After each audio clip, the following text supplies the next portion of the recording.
And we are back on STS Sharpen the Spear podcast with another incredible guest.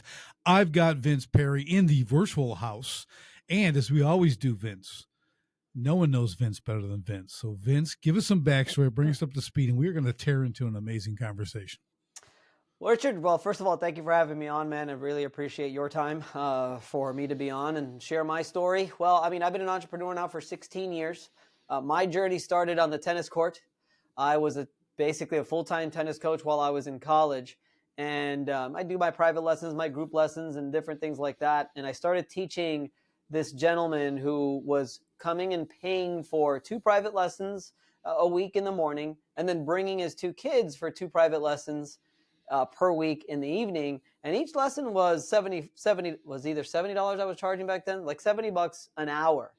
So one day, as we get to know each other, I ask him, like, what is it that you do for a living? And he's like, oh, I'm a public adjuster. And I'm like, I don't know what that is. So I look it up online. And before that, I had been really on a path to become a sports agent. That was like my dream. Drew Rosenhaus, Jerry Maguire, all these things. And I was like, that's what I want to do. That's my dream. And I want to do that. And when I went back home to look up what a public adjuster was, I actually found a blog article at the time that compared a sports agent to a public adjuster. And I was like, oh, wow, this is it. This is what I want to do. So I worked for somebody for a year. And then after that, didn't work out. He wanted me to sign a non-compete and all kinds of stuff. And then I went out and I worked for somebody else for a few years after that until I decided, well, let me just go ahead and do this on my own. And then I just started my own firm. And I've had my own firm for quite some time now. And it's been a lot of ups and downs, Richard. It's been tough. And I made some really, really big mistakes that we can get into if you like. Like, instead of starting from the ground up, I started with C-suites, which is, wow, was that a mistake? And, with that, I also own my own tennis academy as well in the time. That was more like a passion project. Wasn't really a huge revenue maker, but it was just more like, this is what I like to do. I get to give back to kids from 4 years old to 94 years old. Taught some elite athletes as well, while really growing my public adjuster business. And now, because of all the experience, and also because the insurance industry for public adjusters in particular has become very, very difficult, having to deal with very, very strict insurance policies, and then a lot of different law changes, in particular in Florida, which is where I'm located. And then also just whatever's going on in the back offices in the claims department of just like, hey, if there's a public adjuster on the file, you're not paying the claim. Hey, if it's a roof claim because of some random storm that they're picking out, we're not paying the claim. So it's a fight, and it's a fight, and it's a fight, and it's a fight. And 16 years I've been doing this, Richard, and I'm kind of over the fight.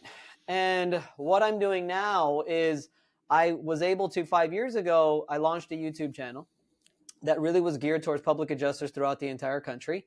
And that basically just turned into its own business, turned into a thing that I didn't really expect it to. I was just trying to find a way to productize my business and just make some revenue so I didn't have to wait on my percentage once the claim was over. And quite frankly, it turned into several workbooks that I sell. It turned into several courses that I sell. We have a group mastermind program where I'm coaching public adjusters as well. I have another coach with me in my program that he coaches about claims. And I focus on business. So you said that it's your favorite thing to talk about. It is for me as well. And I've recently actually just made a move, which I'm terrified about, but very excited at the same time, because I'm 41 years old, and making a move, I feel right now, is it's a little scary, but I've become a business broker. And I am now helping business owners and successful business owners really get an idea of what the valuation of their business is, and find out what their dream number is that they would really look at and say, you know what, I'd sell it for that. Or if they decide not to, really following them along their journey to properly plan their business for exit, but not so much for exit, because I always say a business that you can sell is a great business to own. So that means your systems, your operations are tight. You've got a product that you're selling, whether it's a service or not. You've got a productized service that you're also selling. You've got a subscription model and recurring revenue that's coming in. And you've got a marketing strategy, you got a sales team. Because if you set all these things up, 2 things happen. You have the option to sell the company. Again, great, go to Tahiti, retire for the rest of your life, or start another business. Or number two, your systems, your operations, your recurring revenue, your products that you're selling, everything is so tight that it pulls you away from the business so that you could actually enjoy your life. So it's like a win-win by me helping these business owners, whether I get the deal or not, for them to sell their business, it doesn't matter, because what we're doing is we're building something special so that they could ultimately really enjoy running the business as opposed to having another job. Yeah, it's so awesome. So we are 100% aligned here, Vince. Okay. I do a similar thing. I want everyone should be building their business to sell. Just like because of the caveat that you said, it's exactly why. A self-running business, first it takes you out, right? Gives you that freedom, take you from your 40, 70, 80 hours a week to like 5 or 10, right? But it's also attractive to buyers. And here's the thing that I learned with all my time in, you may not want to sell, but there's sometimes you may have to sell. All right. We have these things called the economy, and things change. Like in 2009, they really can force you. Now, I had a really, I'm going to air quote, successful business, made a lot of money, but didn't really pay attention the first 20 years to the business part. I'm an artist. I'm building incredible things. I'm making great money. I'm on TV. I'm doing all this stuff. Who cares about that business stuff? I thought business was making money. That's the extent of my business knowledge. Okay. So I just kept making more. And then all of a sudden it all went away in a day. It all just stopped, dried up. No one knew what it is. Okay. So now you're going to get 20 cents on the dollar for everything you've got, every piece of equipment and all this stuff, because you're not you're in the wrong place. Things aren't ready. I won't even share because there was so many things. I got to write a whole book on all my failures. It was awesome. Okay. So it's just, I turned that lemon into lemonade, but you're exactly right. And the whole thing about the beautiful thing as a broker, I think, Vince, like in what you're doing is you're going and really preparing these people. And not every business broker does that. They look to sell the guy's business and they'll get whatever they can get. And that's it. They're not going, if you took 2 more years, if you took another, you could get this, you could have 3 times what you're asking now. You just don't have these things in place. You got a bunch of depreciating assets, no systems, no real management, no recurring income, right? All the stuff you said is like people, and I got to tell you, all the businesses I work with, they're not thinking of any of those things. This is the trap, what I call the owner prison. They're in the owner prison because they've just been doing what I did. They got on the hamster wheel. They shine up the hamster wheel. It gets a little shinier. That makes more money, but they're still trapped with it, right? So no one's going to buy that business. No one's buying you. I always tell them like you do. I love exit strategy, right? Go to the end. How long, how much? How long you want to do this? How much you want to get when you want to get out? Real simple, reverse engineer from there. That obviously has a very high view, but the idea is they don't think of that when they start. Because I'm like, best time for an exit strategy is before you launch. Right? I like that. Second best time would be right now.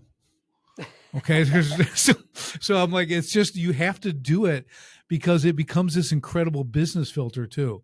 It keeps the shiny object stuff away because you have to run it through the exit strategy. Will it get me closer or further? If it detracts from it, it's a hard no. Hey, if it gets me there faster, I can generate more revenue. It's tight. I'm all in. Let's go. Let's get to the exit.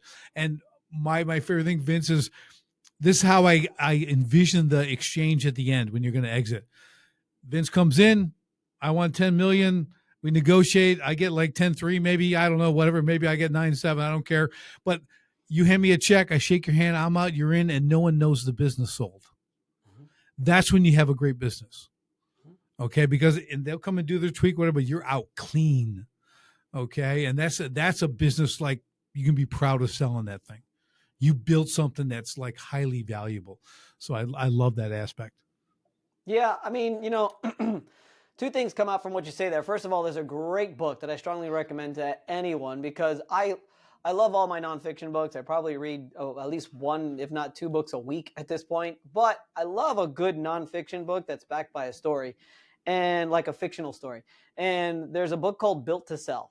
Fantastic, phenomenal book. This guy has his agency. He's all up in it. He's working like crazy throughout the entire thing, and he's providing all these different kinds of services.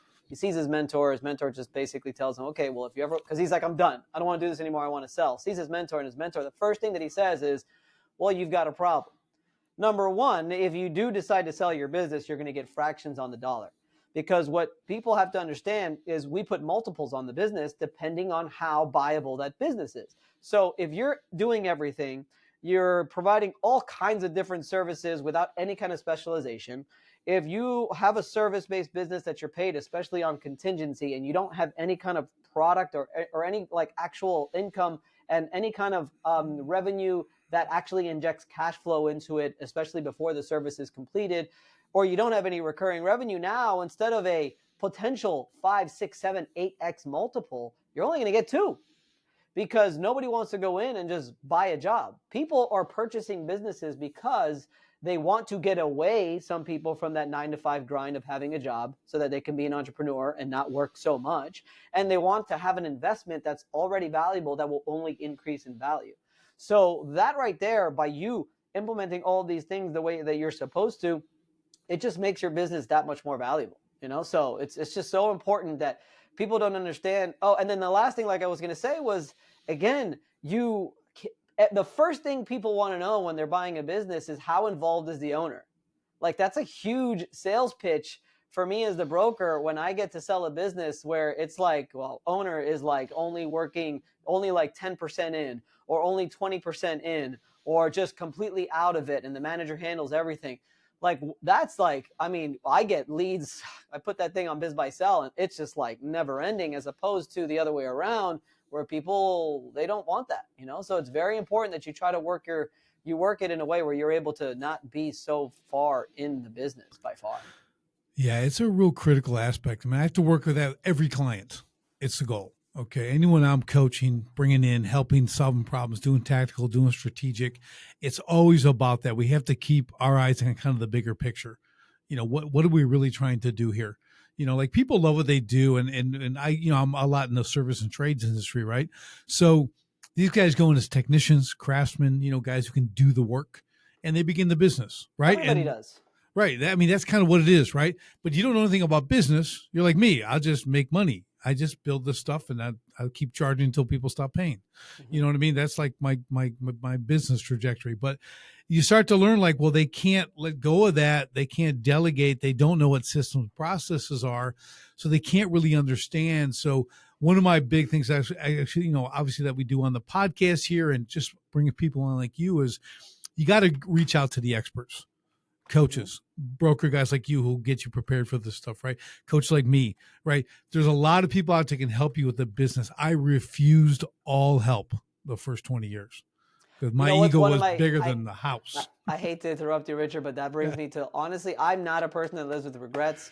Things happen, you move on, it is what it is. But for some reason, whenever I think about any kind of regrets, it's honestly not hiring a business coach for the first 12 years of my career. I'm with you. If I would have hired one from day one, or at least the moment I knew something was happening, oh my God, what that could have done. But because it was painful. I know you know what I'm talking about. Yeah, Vince, I had clients, okay, one was a multi-billionaire client, giving me free advice. Like, hey, you think about, and I'm like, yeah, what do you know? You don't build water features, man. You just own professional sports teams and manufacturing plants. What do you know? I mean, that's the level of stupid I operated at. Really, really good advice. You look back now, and everything they said would have been great, but again, that was me. I let ego run my business. Now I don't.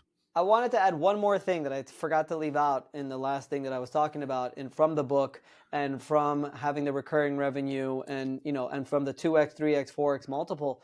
The other thing that you don't want is you don't want the earnout agreement. What basically that is you're selling the business. Most people, if you think that you're going to sell your business and you're just going to walk away and you're done, that's the idea. That's what you want. That's what you get when you've actually built a business that you're not totally involved in. If someone does buy your business and you are working in it 100%, then guess what? That offer is going to come with some kind of earnout agreement. And the earnout agreement basically means the seller is required to stay on as part of the agreement until certain revenue numbers are hit, until certain sales are hit, and you have to stay on a salary like an employee for the business that you just used to own, just so you could try to sell that business in the future. And you don't want that. I'm so glad you brought that up, because that Yeah, you just went from the owner prison to the real prison, a job. Okay, so Right. like your imaginary freedom went away now. You thought you had freedom, which you didn't, but now you really don't have freedom, and you're there for 2 more years doing what you should have done in the first place. Mm-hmm. Okay, so that's the irony, right? They're going to kind of make you do what you should have already done. You're going to come and do that now for a set price and everything else. You're not going to get the benefit, right? So, man, that's good stuff, Vince, for sure. What are you seeing out there? Like, let's go like current, we're here 2025, right? Like, what do we call, what's the, I want to say the atmosphere, but what's going on out there from people scaling, selling, the whole thing? Like, is there a lot of transactions going? Is there a lot of transfer of businesses? What's kind of happening? I see a lot happening. I think you've got, I mean, the thing that people go back to all the time is you've got the baby boom era, where they're basically, I don't know, they're probably what, in their 60s, 70s, 80s, and they've had these businesses for a long time, and they're not going to be able to hand it off to their loved ones like maybe they had planned, and they're just kind of over it, and it's just time to sell. So a lot of those are selling now. We've got a contract right now on one. It's a pest control company. The owner is, I don't want to say wrong, but probably late 70s or so. And, you know, and a lot of these people, you know, unfortunately, loved ones start to pass away as well. So, you know, his wife passed away, his son unfortunately passed away as well. And he's just like, I'm not doing this anymore. So he's like over it. So yeah, there's definitely an uptick in people selling business just because of the overall population of where they're at and where it's just time to go. And it's funny because it's something that I always knew could be done before I became a broker. But when I really got into business acquisitions, I was like, oh, wow, okay, like this can make sense. It is like a legit transaction. There is a very intense due diligence process that goes on throughout the transaction. Like just sending an LOI, getting an offer signed, that's just the tip of the iceberg. Right. After that, you start to get attorneys involved in the closing agreements. In the closing process. The due diligence with the accountants going on and looking at all the numbers, which is, again, I didn't even mention that. You know, one thing that I provide, besides providing the valuation of the business and then the roadmap to get you to that magic number that you want to get to, is cleaning up your financials. Yeah. It's fun to, I think the word is the dichotomy of making sure you don't make too much profit so that you don't have to pay too much on taxes. But guess what? You had it right, Richard. Even though you said you had it wrong, you had it right in the beginning where your main purpose was to make money. Well, guess what sells a business? A business that makes money. Like, you got to be profitable. And all of these accountants, and I love accountants, you can't live without one, but all these accountants that tell you, like, no, spend all the profit. It's like, no, you need to save for taxes from day one of 365 until the end so that you are prepared to pay taxes. Like, I get it, you know, Donald Trump and all these, you know, famous people don't pay taxes, but they do it strategically through other businesses, through other entities. But your business, it needs to freaking make money, and you have to be profitable. If not, you're not selling it for anything. Yeah, it's so true. It's tax strategy. Yes. Yeah, CPA. I always remind people this. Your CPA is about compliance. Mm-hmm. Okay, they're about compliance. They're not about strategy. They're not going to show you all these really cool ways how to diverse and do this and put your money here and tax free. They're not going to show you any of that. They're going to do compliance so you don't go to jail. Okay, great. But it's not going to help you keep your money. It just isn't. And I went through tons of, multiples on the CPAs, right? You got good ones, bad ones, like anything else, right? You got guys who are great. You got guys who are mediocre and guys who shouldn't be in the business. But the good ones are the ones that know how to run a business, because I don't believe that there's any quote unquote bad accountants. I just think that there's too many accountants that take on too many clients, because every single person in the United States needs an accountant, and there's only so many accountants that could serve the amount of adult working people that are in the United States. So they get too overwhelmed too fast, and then they can't handle it. So they need to be good at running businesses as well. Maybe we should go after the accountants. Yeah, I've got one locally here. I'm watching him, and it's great because he's pushing out right with the amount of client, but now staff accountant. Now he's got a VP operations. Now he's got another bookkeeper. Now he's got that. So I'm watching him like he puts people in place, boom, boom, and he's just steadily growing, because he's handling it properly. like you said, just like your business. Mm-hmm. Listen, man, it's got, if it can't run without you, you know, the whole goal, like, can you leave for 3 months and come back and the place doesn't burn down? Most people can't leave for 2 weeks. Mm-mm. Okay. But you really got to like, really, what can I do? How long can I separate myself from this? And it runs itself.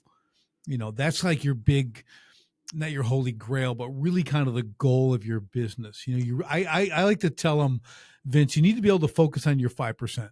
That's the 5% of the business only you can do as the owner, your vision, right? Maybe market share, reeling in the big clients, stuff like that, right?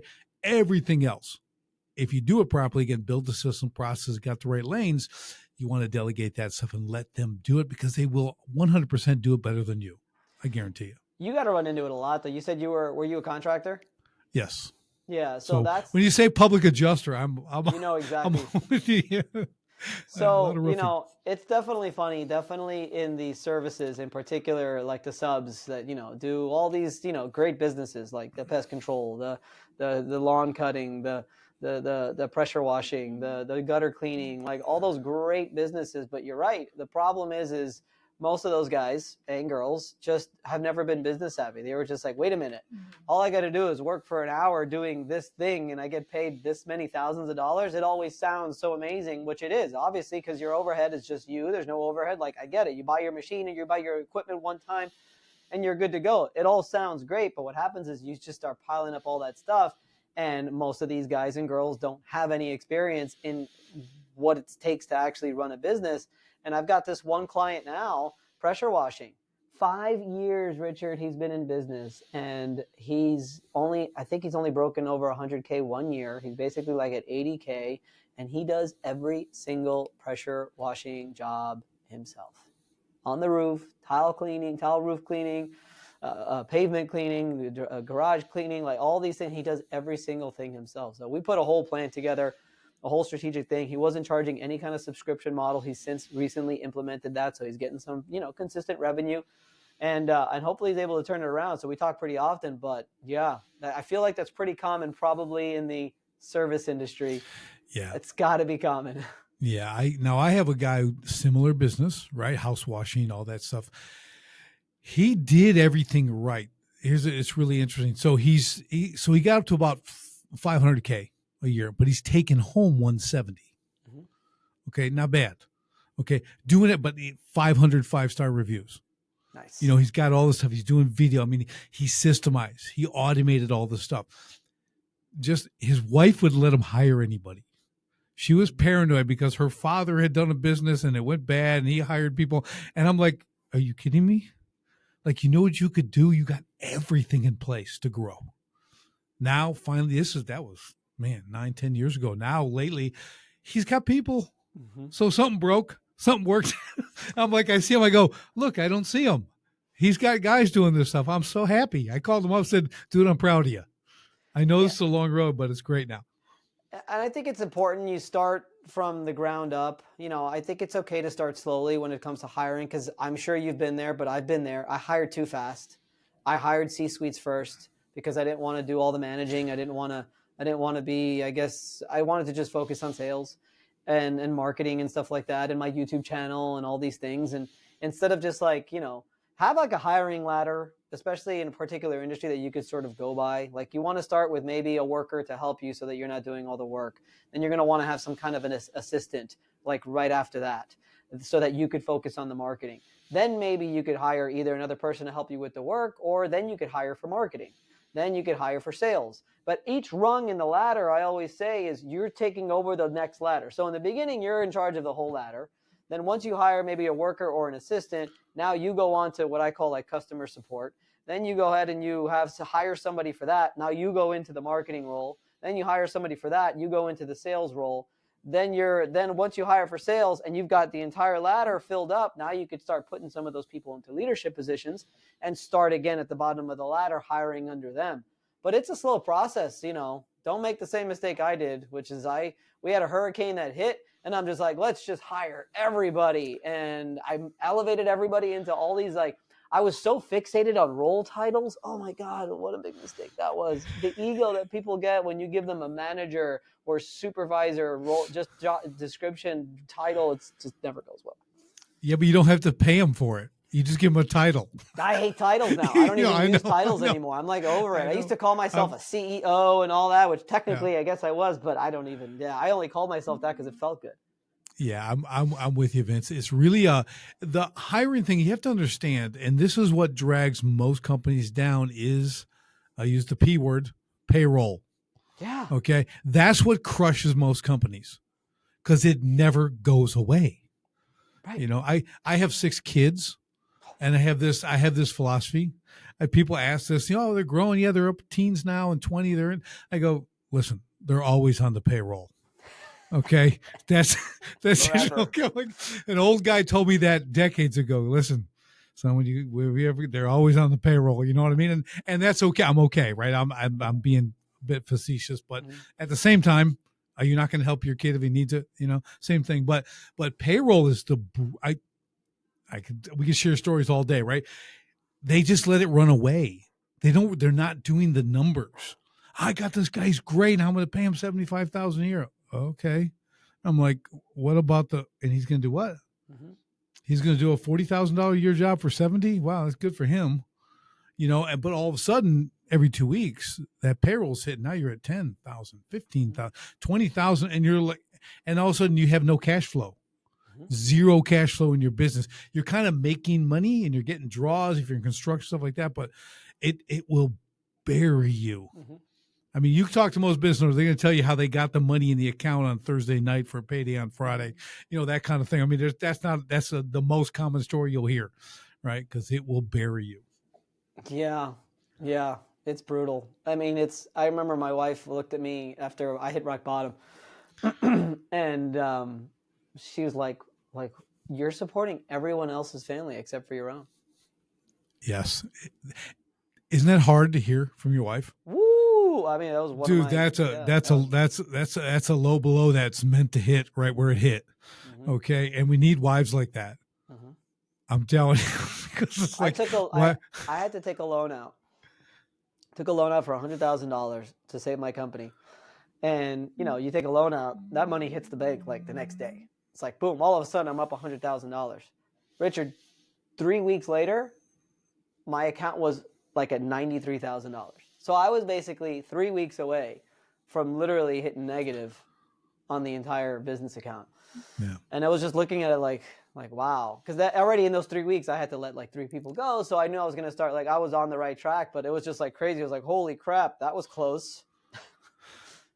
Yeah, I think that's the thing. You know what I mean? Like, I had a friend, really good friend, very successful. One of my advisors I didn't listen to. Okay. And he goes, I just really casually goes, I think you need a bean counter. That was the way he goes, I think you're making all this money, but you have no idea what you're doing with that money. He's just trying to, because I could be a little intimidating, you're a good friend and stuff, but he's just like trying to be real nice and all, like, dude, you should get a hold of that, I think as humans too, like, human beings, to me, I'm always looking at the best, but there's the times like 9/11 and different things that happen.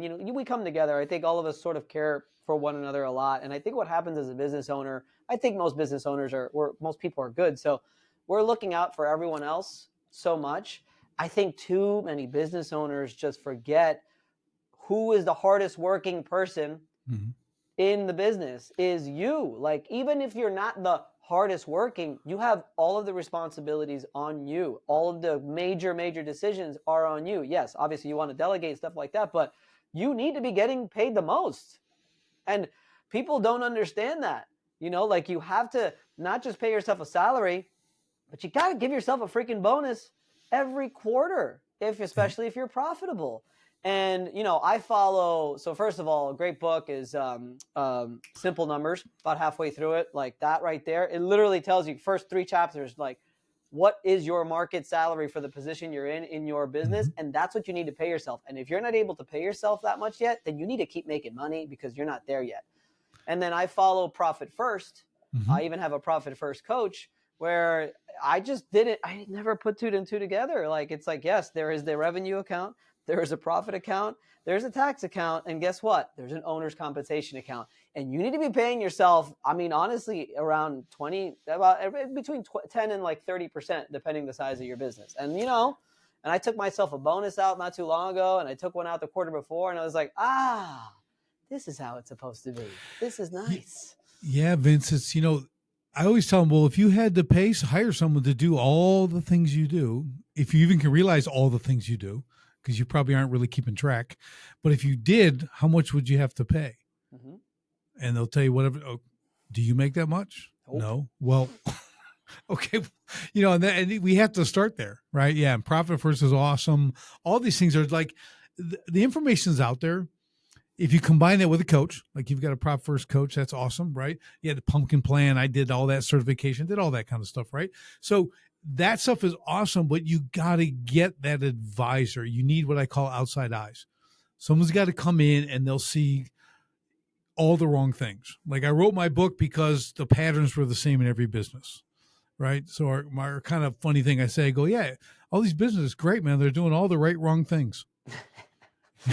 So I come in and I can fix it really easy. You know what I mean? Because I know what I'm looking for. They don't. They're in it. So, but it's really important, that whole profit first, pay yourself first, that has to be a focus, because we take care of I always tell other people to talk about business. I'm like, listen, man, I support families. I got 5 guys. They got 3. He's got 3 kids. I got 15 kids. Okay. I got 6. Okay. I'm at whatever. I'm like 21 kids I support. Right. Okay. Like, think about that, but you're not taking a paycheck. Right. It's like, you don't understand what is going on here. So it's a great reset. If you can get people to get that little mind shift and then show them the path to do it, that's where things get cool. Well, I've got a profit first. So I got a finance coach, I've got a business coach, and I've got a fitness coach. And I mean, just to tell you about fitness, like I have been eating healthy and working out consistently ever since I played college tennis. Like I've always been an athlete, I've always eaten well, and I've always exercised pretty much daily. And I was always chubby.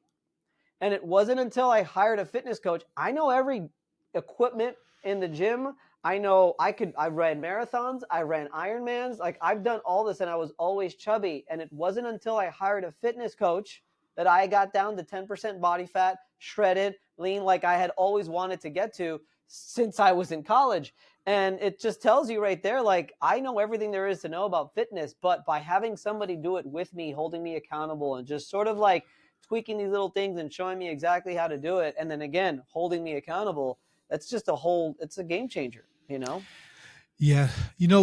There's self-accountability, and guys like you and I have that, mm-hmm. right? But what's above average, what's average to us is above average to others. Okay. Because how we live, how we perform, they'll watch my workouts. I'm crushing, I'm hitting that bag. I'm still boxing. I'm doing all this stuff, right? Same thing. And I'm going, yeah. And they're like, man, dude, no one works out as hard as you. I go, dude, I'm nobody. Like I need someone to push me harder. Like I am gasping for breath. I'm going as hard as I can, but I'm still not going hard enough. Okay. In my own mind, I mean, I got a lot of self-talk going on when I work out, but you're right. You take, again, outside eyes, they put them on you. They have a different goal than you do. Okay. As a coach, we have a different goal. See, we really understand results. We understand outcomes differently than personally, because we make those adjustments, we make those exceptions, and we don't even realize it. And we're looking at it from the 30,000 foot view too, mm-hmm. right? We're looking at it from outside the boxing ring. We're looking at it from the couch, yep. on our television, where you see everything. We're looking at it from the stands, where you could see the defense form and the formations and the blitz package and so it's a completely different than when you're actually in the game, when you're just focused on that one thing that you need to do. And like you and me, yeah, we're the hardest workers in the room, but if you're just working and grinding, then that's the hamster wheel, and there's no strategy behind it. One thing that I implemented recently that I'm just trying to tweak my schedule is I usually wake up like around 5:30, and that's when I go to the gym. But I've been finding like just small little gaps like in my afternoon. So what I'm trying to do is I'm trying to switch it. And if you ever read the book, The Road Less Stupid, he talks about thinking time. So what I've implemented is twice a week, I'll wake up at 5:30, and instead of going to the gym, I just have a quick little breakfast. I'll come to my office, and he actually explains how to do it, which is just like, he says, you write a question at the top of a notepad, you put your hand on your forehead and your elbow on the desk, and you just start like writing the answers to these questions. because we don't spend enough time working on the business, trying to figure out a complex situation, because the whole day is just filled with tasks and things that you need to do, that there's no time to do it. So if you are that person that maybe you don't have time for thinking time and you don't have time to work on the business, at least by hiring a coach, it will then hold you accountable to maybe sit with that person for an hour a week or an hour a month to just take a step back, look at the 30,000 foot view to see sort of where things at or where things need to go. And that just helps a lot, especially for guys like us that are just constantly in the grind. Yeah, it's I call it a strategy session. I try to get them to do that 30 minutes a day. It's a non-negotiable strategy time. It's that thinking you just talked about. It's really working on, okay, it's not creating a to-do list, none of that nonsense, right? You're really doing some big piece of deep thought. Everything's off. You know, early in the morning, but I'm a 4 a.m. guy. I get up at 4 a.m. I do Bible study. I do all that stuff. Get ready to go. I have my mushroom coffee. I'm going through the whole thing. 5:30, I'm out the door. I go to the gym. And I bang on my hour, I come back, prep my food, getting ready for the day off top. So I have a 4 hour, I'm going to call it a window. It seems more like a garage door at 4 hours, but it's big. Okay. But that time is mine. And if you start at 4 a.m. like I do, the world ain't up. No one's distracts you at that time of the day. Not my kids, not anything. And I love it. It's been a good routine for me. Maybe I'll try that. I don't know, because we all entrepreneurs, I feel like we all kind of get up like around between 3:30 and 4 anyway of thinking about something. Yeah. So I might as well just stay up. But I got to get to sleep earlier too. It's my goal is always to be in bed by 9 and to sleep by 10, and sometimes that turns into 10:30 or 11 o'clock. So I need to, if I could just stay true to that, then I'll feel a lot better. Because once it's after 10 p.m., man, the morning starts to suck more and more. Yeah, I do 9 p.m. asleep by 9:01. Okay, there's nothing that keeps. Wow, dude, that's awesome. I don't even know every night. My son, my oldest, started doing that. It was kind of the race in the house who's going to bed first. It's like he's like, oh, 9 o'clock, he's going. Awesome. We both got the routines and stuff, but he wasn't getting up at 4 a.m. though. But he get up early now. He does. He's in the Corps, but it's all good. But yeah, I really like it. So that routine for me, those rituals are really, really critical for business owners. You got to create a ritual. We're defined by those rituals, right? So, and I do that 7 days a week, Vince. Sunday, there's no sleeping in. I'm up at 4, 7 days a week. That's awesome. And I don't hit the gym every day. I hit the gym 5 days a week, sometimes 6. I always have a makeup day or whatever. But that to me is like, that's a rhythm. So I go, well, what's the difference? It's a Saturday, it's a Sunday, whatever. If I go to bed at 11 because people are over something, I get up before. So I actually lose sleep, but it's the routine that I try to keep in. So, but I'm a little odd. So a lot of people don't do that. No, I mean, that's not odd at all. I mean, one thing I think you find, every successful person, every multi-millionaire, zillionaire, whatever it is, they all wake up early. Like, yeah. I used to hate to admit myself, but you read it in every book, you see it in everything. They all have a particular mindset about their life and about what their vision is. They all have a particular state of confidence, self-confidence in themselves and their capabilities. And they all not just have a routine, but they all freaking wake up early and start getting after it very early, So I just took me a while earlier to get from that, 7, 8 o'clock, but yeah. Yeah, I've never done 7, 8 o'clock ever. That's late. but it really awesome. Is. You're right. You're right. That routine, and all these people I'm at, like I said, my billionaire client, 7 a.m. he's getting in the car going to his business, one of the plants or something, right? Like, doesn't have to. 70 years old, still doing it. Got a driver comes and picks him up and takes him. Like, wow. And that's when I could talk to him. I had to be there at like 6:50 while he's waiting for the driver, and we closed deals in like 3 minutes. Like, he was super, like, he had mastered ADD. He was just a brilliant, the coolest guy ever, self-made guy. But it was just fun, man. The guy was just on it. But again, here you see the result of routines, right? And stuff like that. It didn't change because he's older, I mean, the energy. Since past, but yeah. Yeah, the energy you feel when you get up at that time, like just the alertness that you have, if you're eating, it's just amazing. If you're eating right, you're eating healthy, you're not drinking, you're not putting any poisons into your body, and you're sleeping at least that 7 hours of sleep every night. Like, there is no need for any kind of energy drinks. There's no need for any kind of prescriptions like Adderall or any of that stuff. Like, it's like, it's pretty crazy how when I first finally like stopped drinking, it took like 5 or 6 days, and all of a sudden there was this like complete fog that left and was just like, whoa. And then when I was in college, I was, taking some Adderall and stuff like that. And I just remember saying to myself, I'm like, this is like I'm on Adderall. Like, this is crazy, but this is just water. And just, Right. not being hung over. People don't realize the effects, how long the effects of alcohol has on your mental and just physical body, where it takes like 5 days to, you may think that you're recovered, you may think that you're not hungover anymore, but it takes like a good 5 days to really get back into 1000% reset, fully optimal, man. And if you drink every Friday and Saturday, and even if you take Sunday, Monday, Tuesday, you're not feeling good until Wednesday or Thursday. And guess what? Friday you start drinking again. So it's a pretty sick cycle that you can get on, and you're never at your optimal level. Yeah, it truly is. And you're right. And this is important. I mean, if you're an entrepreneur, you're running the business, okay? Energy is your key to success. Okay. So that comes from, and nutrition is key. I mean, what you're putting in your body, like you said, you do want to eliminate the alcohol. It's just, I quit completely. I didn't have a real bend toward it, but hey, I drank fine wine once in a while. I have a martini here and there, whatever, and smoke a cigar. And I just quit all that stuff, and hey, we work out, we do all this. It's that all kind of sets all your progress back a bit. And like you said, the mental clarity is huge. That's why I'll do functional mushrooms now. I put that stuff into, I'm getting older. I want to maintain my cognitive functions. I want to be sharp. I keep my skills up. That's why I hit the bag. I work on this stuff. I want to remain dangerous. When people ask me, why am I working out so hard? I'm doing that. I'm going to fight. Nope, just staying dangerous. Okay. I mean, that's my thought process. I'm that, and I'm training for two. I got to take care more than myself. So in those cases, I don't even put that much pressure on myself. It's just such a much better life to live. Like, it's just, I mean, I'm not really training for anything. I mean, it's just better. I don't know what to tell you.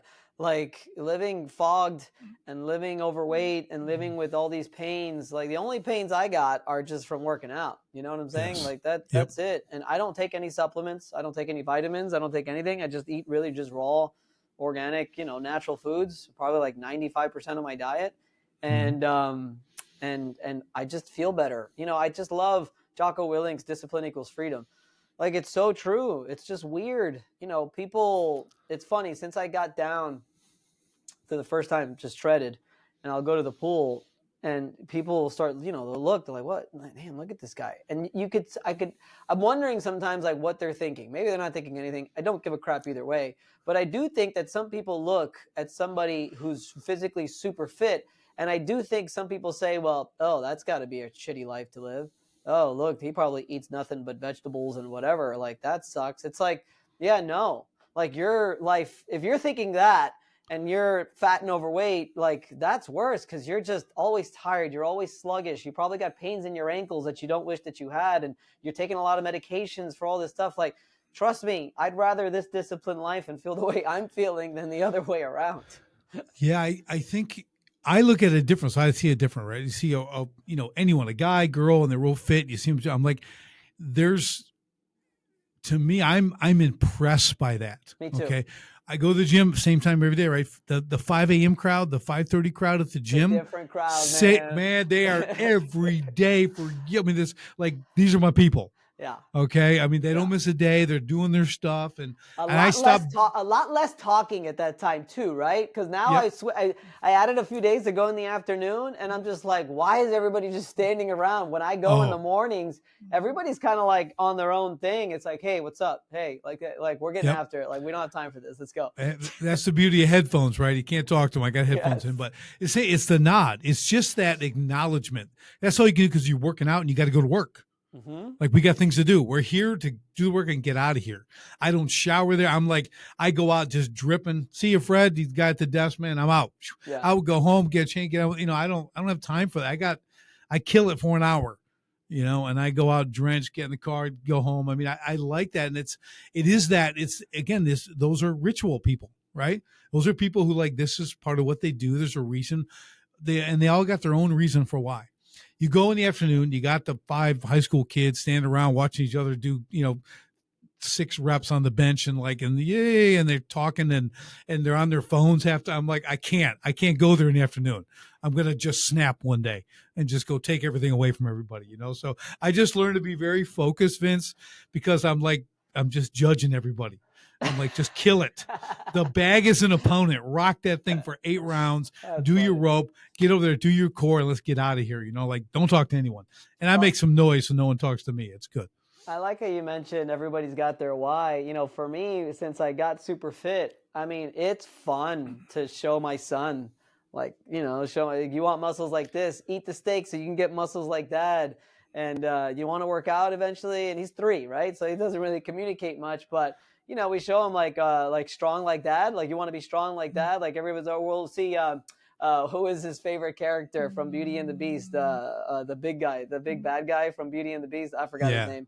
And he's like, look, that's Papa. That's Papa. That's Dad, And, that's part of my why. It's not just to be in good shape. It's not just to be healthy, but it's also to show my son that, you could be strong, you could be fit and all these things. And I want a Porsche. Like, I want this brand new Porsche. I'm dying to get it. I'm going to get it if I hit this certain goal. Honestly, a big part of the reason why I want to get it is because my kid freaking loves little cars. And one of the cars that he likes the most is a Porsche. Imagine if I drove into the driveway in a freaking Porsche. Like, whoa, that would just blow his mind. So It's important to, I think, have a why. And that why cannot be about you. I always say you want to desire what you want to acquire for others. Yeah. So I owned a gym. I had, boot camp style training. I had programmed, did all this stuff. So my son, my oldest, who's now in the Marine Corps, so he's growing up, he's running cross country, track, really good. He goes, hey, Dad, I want to go to the Junior Olympics. We can do that. Now we homeschool all our kids, right? So we homeschool all 6 of them all the way through. So I'm like, well, let's start training because I'm a great trainer. Are you a boxer? Yeah. Nice. I was a boxer, black belt, all that cool stuff. Cool. U.S. Marine. So I'm my wife's a Marine, by the way. Is she? Yes. Well, Semper Fi to her. Outstanding. Yeah. That's good. I never say former Marine because once a Marine, that's right. That's right. Yeah, my son is on what's called MSG. He guards embassies now around the world. So pretty cool, pretty high end stuff. But so he wanted to go to Junior Olympics. I'm like, well, let's train. So I got him a buddy of his. So both were training. Got him for the 800. Went to Junior Olympics. Ran, did the whole thing. That was great. And then it was like running. He's doing this thing. And then he's like, well, I want to box. And I'm like, oh, what about jujitsu? What about something like that? And he's like, no, I really want to box. I go, okay, well, you tell your mother because she's going to I have plates, wires, new nose. This is all, it's okay. I went through this. So he just told her and we started boxing. I started training him. So he trained, he's running, working out, winning fights. Great, did about a year and a half. And then he's getting his Eagle Scout. Okay, it's the day you get your Eagle Scout thing, to whatever the ceremony thing, and we're having lunch, and he goes, "Hey, Dad, I got to tell you something." I'm like, no, Dad wants to hear that. I got to tell you something. And I'm like, he's like, I want to go in, I want to be a SEAL, right? So he wants to be a Navy SEAL. I'm like, okay. I go, and he goes, and I need you to train me. You're the only one who can train me. So we go to recruiter. Didn't work out for the Navy because they're still doing kind of the COVID shot and all that stuff, and making that he wasn't going to do that. So. The recruiter, the Marine Corps recruiter is the first one you hit. So Navy's in the back. So the guy comes out, says, I'm like, hey, you can do what I do. I did it, whatever. Sure enough, we went that route. Amazing. We did 3 a days for 7 months straight. Okay. So morning conditioning, we'd be at the gym, man, hitting it hard, doing all this stuff. Come home, half-hour break, run 6 to 10 miles, hilly. Okay. Built an obstacle course in the yard. Okay, I'm talking 20-foot rope climbs into the trees, man, carrying a log. We did the whole thing, right? Because I love that stuff. And then in the afternoon, we do the pool. So we actually went for the recon qualification, the Marine Corps recon qual, instead of, basic. I go, dude, basic is going to be a recovery for you. Okay, you don't do 3 a days in basic. Okay, right. Whatever people might think. I'm like, it'll be nothing. Okay, but 3 a days for 7 months is hard. Okay, you're talking 5-6 days a week on this. So we did all that. It was amazing. He got it and killed it, 100%, all that stuff. And just all that, because he wants to be MARSOC eventually, right? So he's MSG now, 3rd hardest school in the Marine Corps. Then he'll get out of that. He'll do that. He'll do MSOC. Then he'll go into, eventually get into MARSOC. He's doing a 6-year tour. and then get out and do U.S. Marshal and whatever, right? So he's got plans. So the whole point, I think, of my little story here is just that coaching. That's what got him through all that stuff. Like good kid, doesn't quit. I had the pleasure to do a podcast with him as guests. So I had one interview us. And I'm telling you, Vince, that interview, he did most of the talking. I'm like listening, going, and I tell people, I'm telling you, all the stuff she's asking about discipline, hard work, and everything. I'm like, dude, I just said, I was nothing like that at 20. I did the thing to do the thing. I wasn't doing it for the future. I wasn't doing it. He's like, well, she asked him, like, why go in there and do this? And he goes, well, I want to be able to protect my family with both my hands and a weapon. Like he's thinking this way, right? And I'm like, and all the stuff on discipline. He goes, well, why didn't you like quit? All these people are dropping. He goes, well, that's not who I am. And he's just got all this stuff. And I'm like, dang, dude. Then she goes, well, how do you get through strength? And he goes, well, if you ask God for strength, he's going to give you burdens. He's going to give you hard things to do to make you strong. I'm like, right. I'm just looking at him across the table. I'm just Where'd you learn this stuff? Man, he's just, and the coolest thing, I'm just going in with this. He's like, she asked him why he kind of, did the boxing. He goes, well, my dad did all those things. So I thought I'd do them, and it hasn't led me wrong yet. And I'm like, oh, there's the proud dad. I'm just like, but you get that. And there's 20 years of work. Okay. Like, just putting it in, working him, training, being who I am, right? Good and bad. Right. He sees all that stuff. It's cool. How much of that was you teaching him all of these things and sharing your experiences and really just being a teacher and a father? How much of that was compared to him looking at you from you showing him by example? Like how much is it like a 50-50 or is it? Yeah. Here's as a father, as a new father. Yeah. Here's my thing, man. You can't just talk. More is caught than taught with kids. If you don't walk what you're saying, okay, it means nothing. For sure. Your child will only do what he sees you do. Gotcha. Good. Okay, so don't think you can tell him do this and you're out boozing and doing, don't drink and you go out drinking. Don't smoke and you're out smoking. Whatever. Work out. You need to work out more and you never work out. Like, right. I mean, I know those are big, absurd kind of comparisons, but it's reality. If I'm teaching character, integrity, honesty, okay, I have to be that person. They have to see that in real time. It's really, really important. Like there's situations. I brought my kids, again, we had the ability because we homeschooled them. I'd bring them to the gym and they would sit there while I do memberships. And I'll sign people up while I train people. They'd see it. They saw how I trained others. It's very disciplined. It's, I'm funny in the drill instructor way.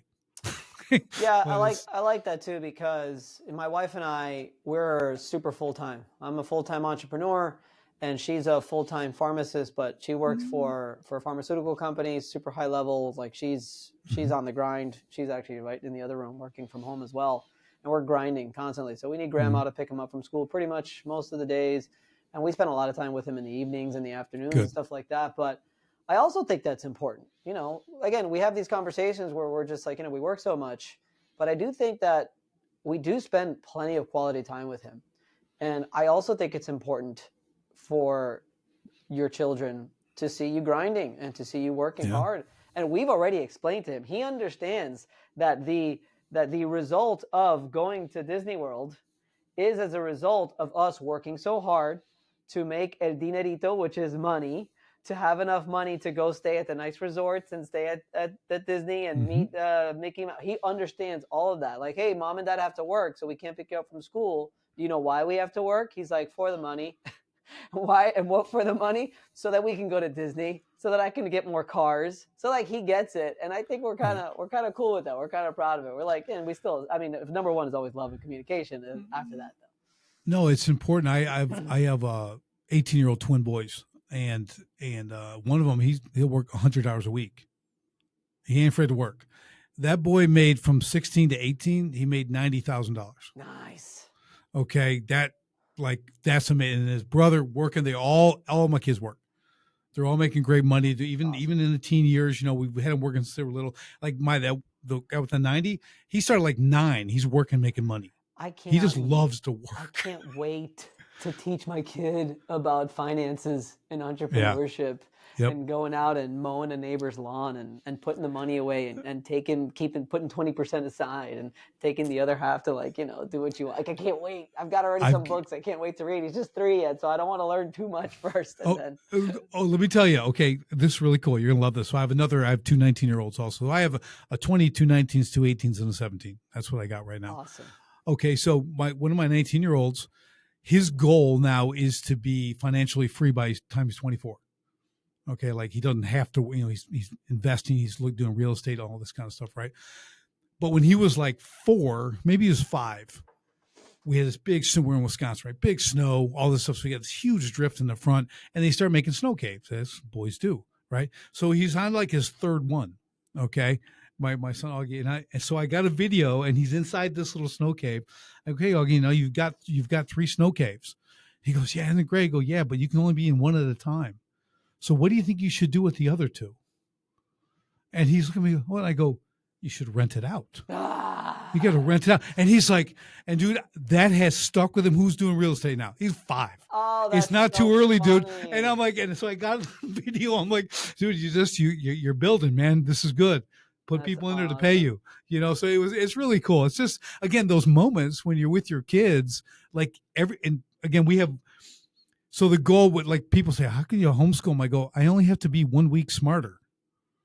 Okay. And if that's my goal, I can do that because I'm not the smartest book on the shelf. Right. Mm-hmm. So I'm like, I just got to be a week smarter. So if I can just drop these seeds, plant these seeds, kind of understand where they're going, then reinforce that with action, it's all congruent.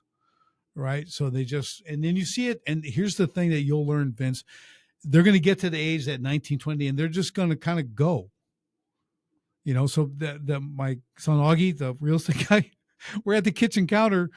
He's 19, right? And he goes, hey, Dad, I'm gonna move out. And I go, oh, okay, that's cool. When? He goes, in the morning. And I went, oh, dang. And man, in the morning, came up with the bags, got in the car, see ya.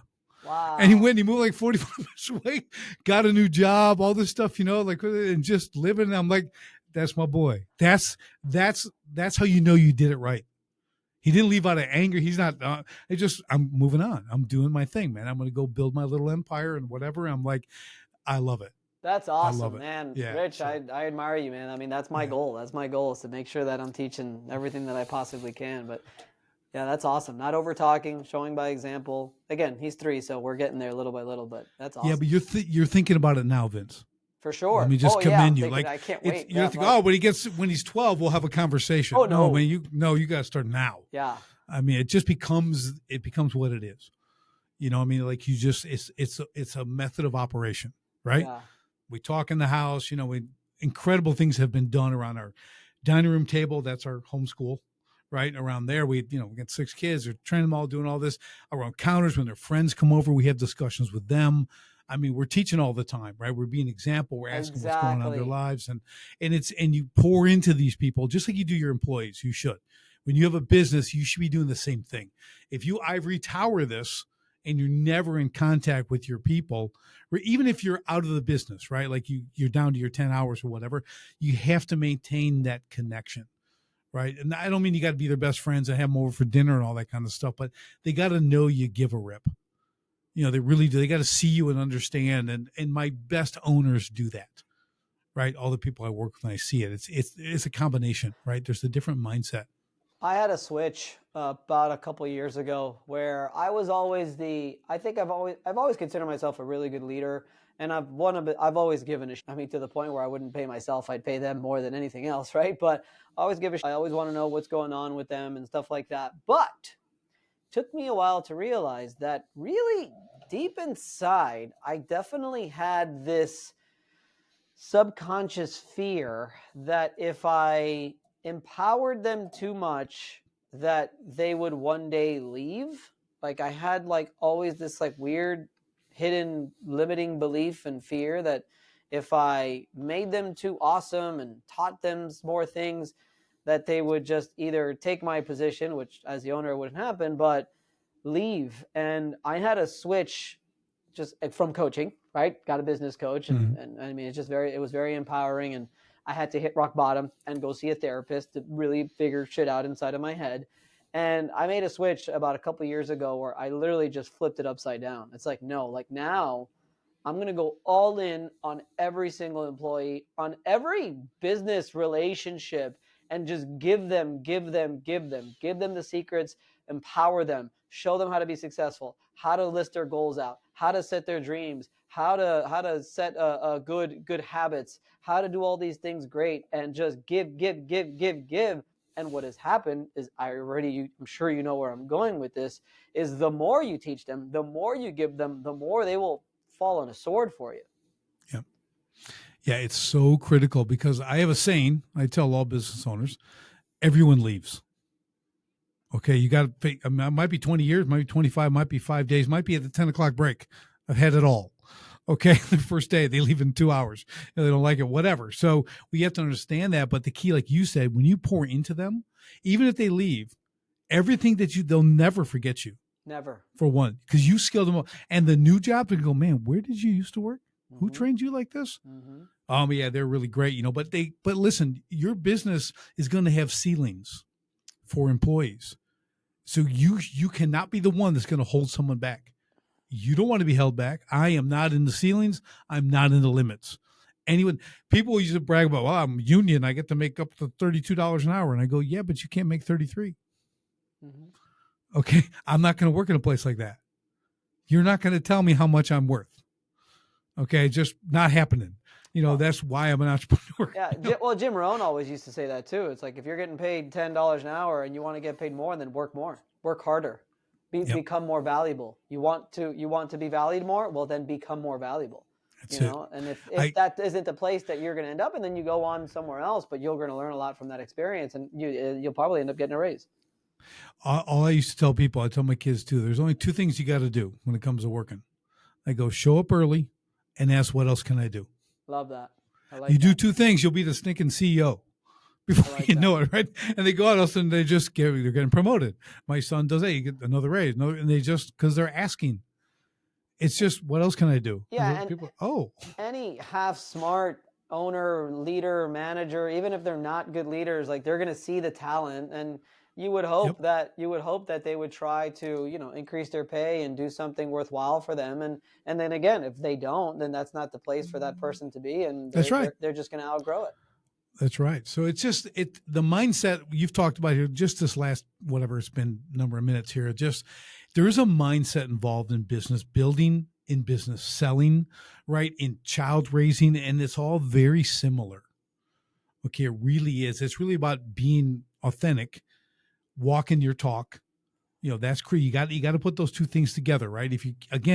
You can't go be someone else. You got to be the same person in public as you are in private. Right. Authentic. If you can't do those two, if you're changing when you walk in the door from work and now you're this nice person and you're a kind of a jackleg at work, okay, you need to work on that. You need to work on the work part, right? Because it's all tied together. It changes who you are, so you got to be in control of that. So awesome stuff. Vince, this has been amazing, as I knew it would be. We just killed it. This was a lot of fun, and our usual unscripted, unplanned, amazing conversations that we do on STS. You made it easy, Richard. You made it easy. That was awesome. Good. I enjoyed it too. Well, this has been awesome. Give us some final thoughts. Kind of wrap this up, and then let's get into how people can get in touch with you. Because if they're looking to sell a business, want to get ready to sell a business, have you coach them, prep them up for that? What do they got to do? Yeah, I would say the final thoughts are definitely just making sure, like you said, like we said in the beginning of the show, is you should always constantly sort of be preparing your business to potentially one day sell. Another great book is E-Myth Revisited, where they talk about, in that book, is McDonaldizing your business. And by McDonaldizing your business, you're basically really setting up tight systems, processes, and putting the right people in place so that your business ultimately becomes its own product. You have to treat your business as if it's a product. You may sell products, but the business itself, like you said, you knew everything there was to know about contracting, but the business part, that's its own individual thing. And you have to make sure that you're treating it like a product. And you have to try to make that product as valuable and as pretty and good looking as possible for someone else one day. Now, whether you decide to sell it or not, that is honestly not even part of the equation, because again, my quote is, a business that you can sell is a great business to own. So if you could manage to do two things, one thing is all of these things: systems, operations, marketing, sales, and all that, and have at least somebody in leadership in place. But then number two, especially if we're talking to a lot of service owners, you have to try to diversify your revenue. And you have to take, if I could leave you with anything here, Richard, is you have to take the most valuable part of your service, or the beginning part, the roadmap, the strategy call, whatever that is, sell that. Turn that into a product, whether that looks like a PDF package of information or whatever that is. Productize a part of your service that is one of the most valuable parts, and then come up with some kind of subscription model. If you have your service, if you have a product, and you have a subscription model, and then all those other things are in place, you can sell your business for potentially 10x of what it could sell for maybe today. So implement all of those things. Those things are very important.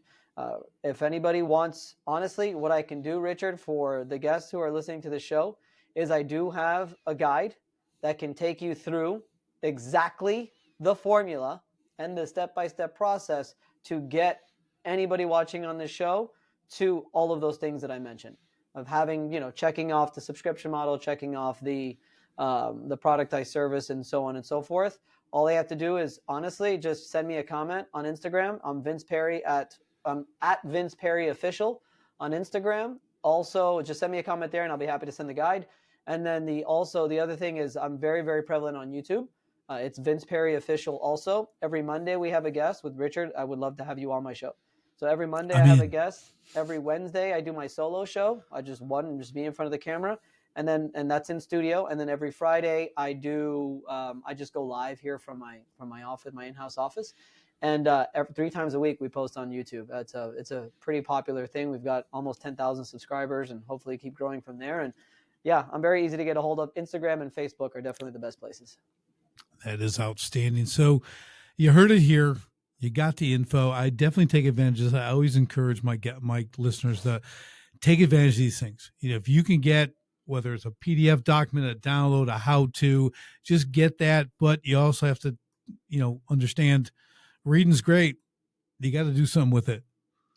If you just read my book and you put it on the shelf, you don't do anything with it, well, you're kind of disappointed me. Okay, we have to take action.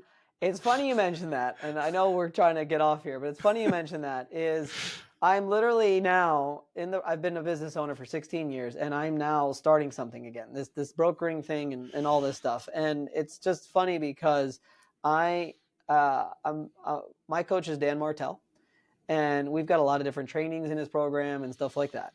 And I'm also now reading Alex Hormozi's $100 Million Leads book. And Dan always talks about, like, if you're going to, and this is great for you, Richard, if you're going to follow a system that someone has already been successful in, and Richard, you've got a system, you already know what success looks like, too many times, and I'm so guilty of this, you'll only take the pieces that you want. Mm-hmm. You'll only this will work for me, and let me try this will work for me. Instead of, this has been successful, follow it to a T. Yep. And if it doesn't work after 3 or 4 months, then take the best stuff out that you liked, and then maybe make a change or maybe make a move. So what I'm doing right now, I'm pretty excited. I'm literally taking Alex Hormozi's formula of $100 million leads, and I am not skipping a step. And already, Richard, I've already received 6 leads for my value clarity report to evaluate your business and give you the roadmap that you need to maybe potentially one day sell your business.